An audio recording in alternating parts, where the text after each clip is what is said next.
Às vezes a gente precisa olhar para Jesus e dizer: Jesus, o que você faria se estivesse no meu lugar? Como é que você trataria esta situação? Isso é experiência de fé, minha gente. Isso é rezar. Quando você começa a olhar para a situação que você tem, pensar: como é que eu vou agir com essa pessoa? Aí o referencial de conversão entra. Será que Jesus agiria da mesma forma?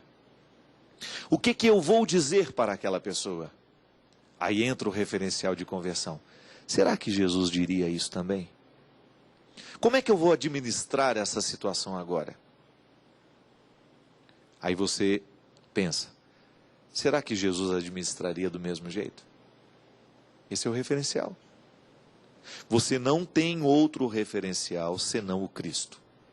É por isso que você não pode se apegar a mim. Eu não sou seu Salvador, eu não sou seu crucificado.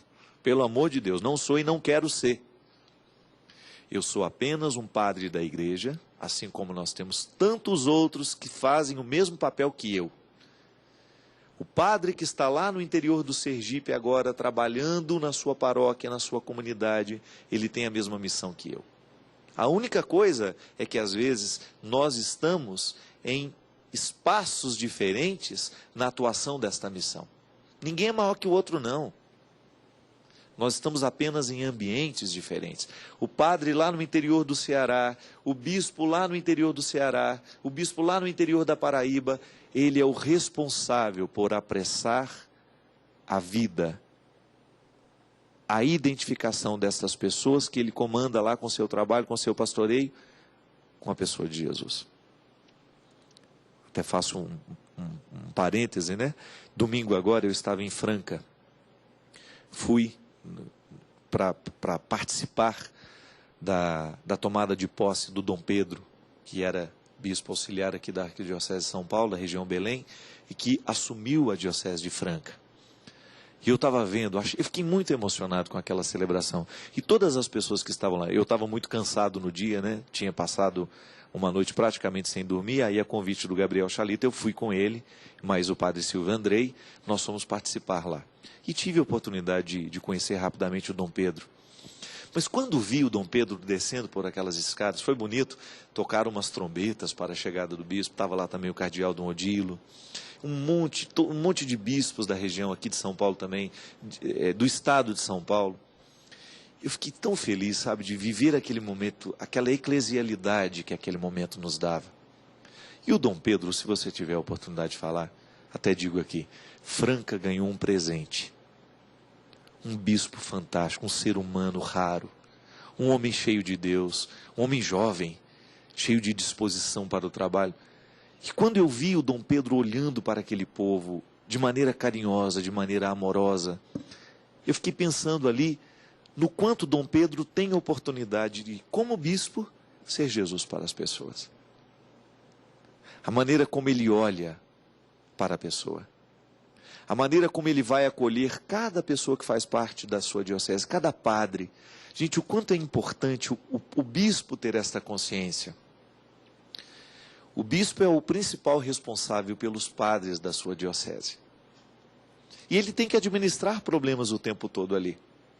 Problema de um padre que tem as suas fraquezas, as suas dificuldades, mas é padre. Por mais dificuldades e fraquezas que ele tem, ele é padre.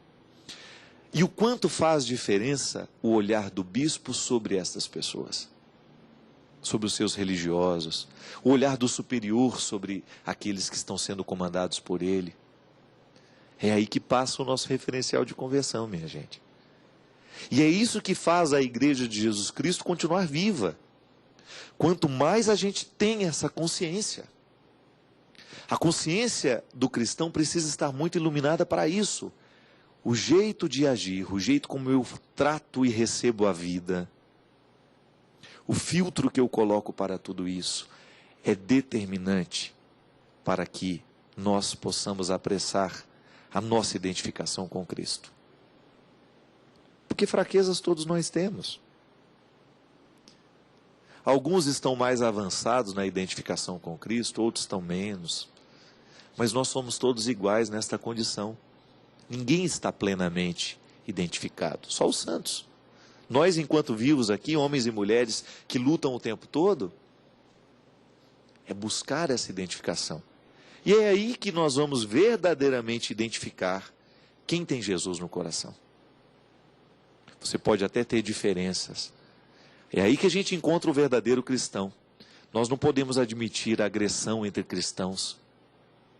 Esses sites que muitas vezes são terrivelmente agressivos uns com os outros, discutindo posturas teológicas. Quer discutir posições teológicas? Discuta, mas discuta com caridade. Porque Jesus já dizia que o referencial para nós identificarmos onde está o cristão é a caridade, é o amor, é a misericórdia. É possível você pensar diferente do outro, não tem nenhum problema. Nós erramos quando pensamos. Mas nós não podemos perder de vista a caridade que nós vamos exercer. Isto vale para todo o contexto da vida prática, né?